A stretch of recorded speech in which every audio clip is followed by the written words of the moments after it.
Oh, hello, this is Tak Chung from Walk with Tak. Welcome to my YouTube channel. If you enjoyed this video, please like, subscribe, and share. First of all, I hope that you have a great Thanksgiving, as well as a wonderful Thanksgiving dinner. For us, my wife and I spent Thanksgiving just two of us. We missed the festivity of a Thanksgiving meal with lots of people. However, we relished the quietness, just two of us. We baked a Thanksgiving chicken rather than turkey. And besides, we like chicken much better than turkey anyway.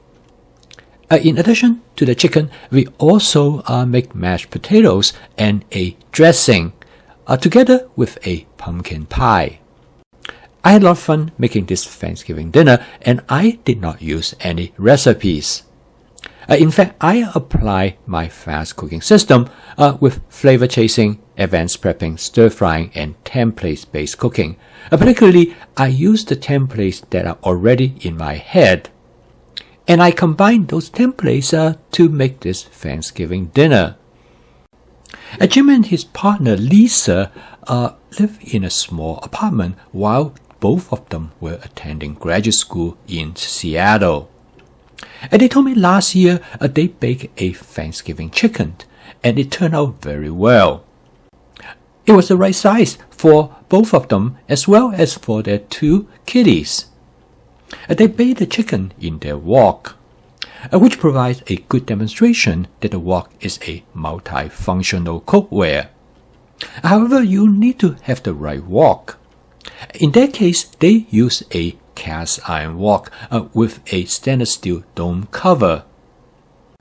This was a perfect setup because both the wok and the stainless steel cover can withstand heat in the oven. So by following their example, I'm also going to bake a chicken in my cast iron wok. I do not use any recipe, I just make use what I have.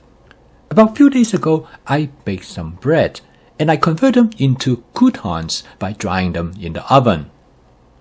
I'm going to use them to make some stuffing. I first mix everything together in a large mixing bowl. And then I add some of my basic seasoning mix. I add some yogurt to provide the moisture. I think the yogurt will make the stuffing taste great, and besides, I have them on hand and I would like to use them up. This is my template base at work. I make substitutions based on what is available to me. And based on my experience in using yogurt in baking, I think it will add it to the flavor, but also will provide the moisture for the stuffing. The next step is simple. All I have to do is to stuff the bird. I bought a 3-pound chicken. I think it will be just about right for two of us and some left over for our kiddies. The homemade bread that I make is a simple white bread. I cut them up into small squares and I put them on a baking sheet and place them in the oven, and I dry them at 250 degrees for about 30 minutes.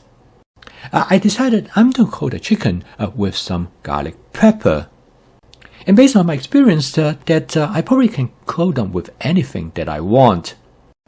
By coating the chicken on the outside with seasoning, it actually will not affect the flavor of the chicken.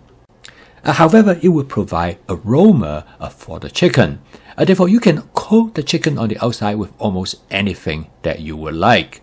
And of course, it will change the flavor of the chicken skin. But most people do not eat the chicken skin anyway. I placed the chicken in my 13-inch cast iron wok, and I put a steaming rack at the bottom of the wok. This elevates the chicken from the bottom surface of the wok and provides better heat circulation. This steaming rack comes from my Instant Pot, and it serves a good purpose here. I then coat the other side of the chicken with garlic pepper as well.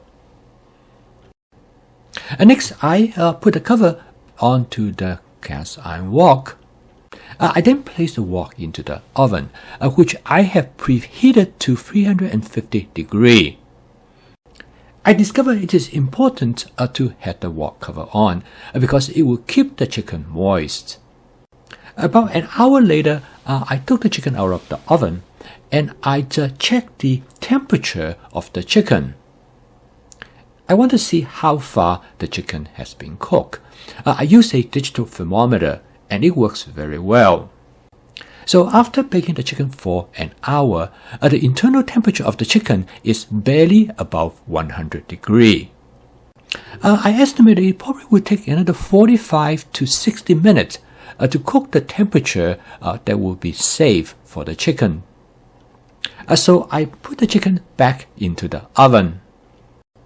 45 minutes later, I took the chicken out of the oven and I checked on it again. And with my digital thermometer, I found that now the overall temperature of the chicken is around 165 degrees. The outer surface of the chicken is around 190 degrees and the inner side of the chicken is around 160.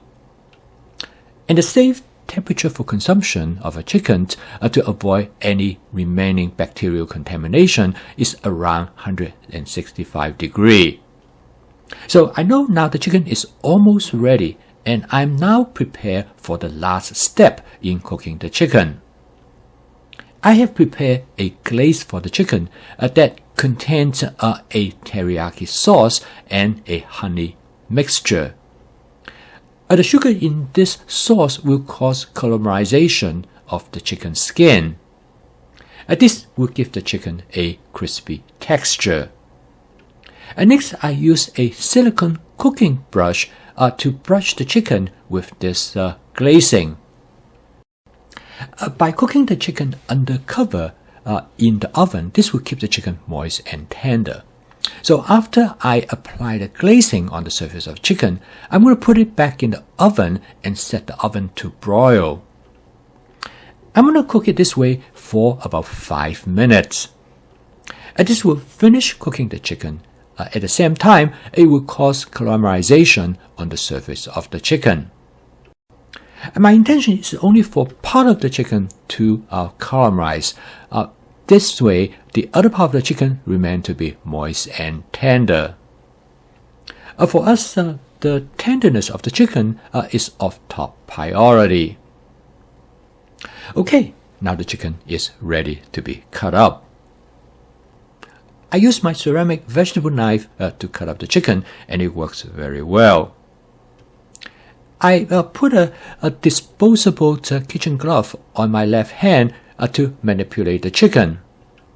I find that this is much easier to manipulate the chicken than use a fork. The chicken is very moist inside. And the chicken is perfectly done. In comparison to this chicken, a turkey tends to be more dry. There's definitely enough meat from this chicken to feed 3 to 4 people. In our case, it is enough for my wife and me, as well as for our kiddies.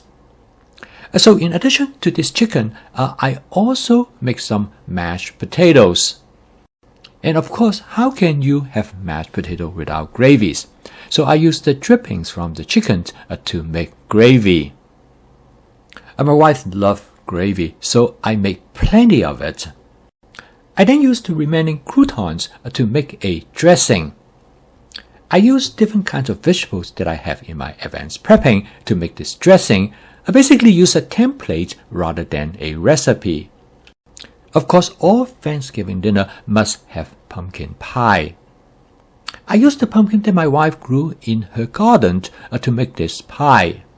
And this is the first time I make pumpkin puree, and it was a lot of fun. So this pie is made entirely from scratch.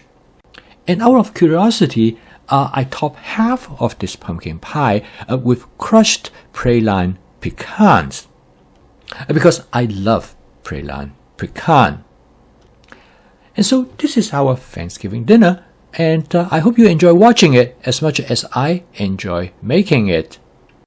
However, if I have a choice, I'll probably prefer stir-fry my Thanksgiving dinner because it's just much faster. And I probably can make a more elaborate dinner in a fraction of the time that I spend.